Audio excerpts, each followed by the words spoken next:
Il y avait une fois dans le quartier des Gobelins, à Paris, une vieille sorcière affreusement vieille et laide, mais qui aurait bien voulu passer pour la plus belle fille du monde. Un beau jour, en lisant le journal des sorcières, elle tomba sur le communiqué suivant. « Madame, vous qui êtes vieille et laide, vous deviendrez jeune et jolie, et pour cela, mangez une petite fille à la sauce tomate. » Or, il y avait, dans ce même quartier, une petite fille qui s'appelait Nadia. C'était la fille aînée de Papa Saïd, qui tenait l'épicerie buvette de la rue Broca. « Il faut que je mange Nadia, se dit la sorcière. Un beau jour que Nadia était sortie pour aller chez le volailler, une vieille marchande l'arrêta. « Bonjour, ma petite fille, tu veux de la viande ?»« Ah non, madame, je viens acheter un poulet. »« Zut !» pensa la sorcière. Le lendemain, la sorcière se déguisait en marchande de volailles. « Bonjour, petite, tu m'achètes un poulet ?»« Ah non, madame, aujourd'hui je veux de la viande. »« Flûte !» pensa la sorcière. Le troisième jour, déguisée à nouveau, elle vendait à la fois de la viande et de la volaille. « Bonjour Nadia, qu'est-ce que tu veux? Tu vois, aujourd'hui je vends de tout. Du bœuf, du mouton, du poulet, du lapin. Oui, mais moi je veux du poisson. »« Crotte !» pensa la sorcière. « Eh bien, puisque c'est comme ça, demain matin je deviendrai à moi toute seule toutes les marchandes de la rue Mouffetard. » Et en effet, le jour suivant, toutes les marchandes, il y en avait exactement 267, c'était elle. Nadia vint, comme à l'ordinaire, s'approcha sans méfiance d'un inventaire de légumes pour acheter cette fois des haricots verts. La marchande la saisit par le poignet, l'enleva et hop, l'enferma dans le tiroir-caisse.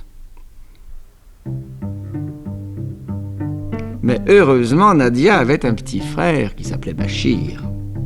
Voyant que sa grande sœur ne rentrait pas, Bachir se dit « C'est sûrement la sorcière qui l'a prise. Il faut que j'aille la délivrer. » Il prit sa guitare et s'enfuit rue Mouffetard. En la voyant arriver, les 267 marchandes, qui étaient la sorcière, se mirent à crier « Où vas-tu comme ça, Bachir ?» Bachir ferma les yeux et répondit « Je suis un pauvre musicien aveugle et je voudrais gagner quelques sous et chanter une chanson qui s'appelle « Nadia, où es-tu » ? »« Non, pas celle-là, chante-en une autre. »« Mais j'en sais pas d'autre. »« Alors chante-la tout bas. » C'est entendu. Et Bachir se mit à chanter tout haut. « Nadia, où es-tu? Nadia, où es-tu? Réponds que je t'entende, car je ne te vois plus. »« Moins fort !» crièrent les 267 marchandes. « Tu nous casses les oreilles !» Mais Bachir continuait de chanter. « Nadia, où es-tu? Nadia, où es-tu ?» Quand tout à coup, une petite voix lui répondit.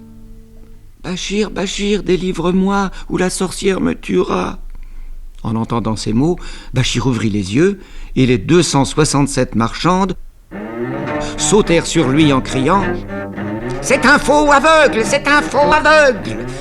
Mais Bachir, qui était courageux, brandit sa petite guitare et assomma d'un coup la marchande la plus proche. Elle tomba raide, et les 266 autres avec. « Nadia, où es-tu? Nadia, où es-tu ?»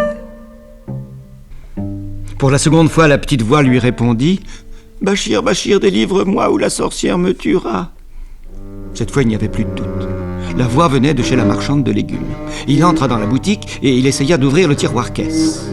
« Bachir, Bachir, délivre-moi ou la sorcière me tuera. » Mais le tiroir était trop dur et Bachir travaillait, et pendant ce temps, les 267 marchandes se réveillaient. Elles se gardaient bien d'ouvrir les yeux. Elles restaient les yeux fermés et elles s'approchaient en rampant de la boutique. Comme Bachir, épuisé, ne savait plus que faire, il vit passer un grand marin, tout jeune et très costaud, qui descendait la rue. « Bonjour marin, peux-tu me porter ce tiroir-caisse jusque chez nous? Ma sœur est enfermée dedans. »« Et qu'est-ce que j'aurai comme récompense ? Tu auras l'argent et moi j'aurai ma sœur. » D'accord. Bachir souleva le tiroir-caisse et allait le passer au marin quand la marchande de légumes qui s'était approchée l'attrapa par un pied et se mit à glapir. « Ah, brigand, je te tiens !» Bachir perdit l'équilibre et laissa échapper le tiroir-caisse. Celui-ci, qui était très lourd, tomba en plein sur la tête de la marchande et de ce coup-là, les 267 marchandes eurent tout en même temps le crâne fracassé. Cette fois, la sorcière était morte et bien morte. Sous le choc, le tiroir s'ouvrit et Nadia en sortit. Elle embrassa son petit frère, le remercia et tous deux retournèrent chez leurs parents pendant que le marin ramassait l'argent de la sorcière.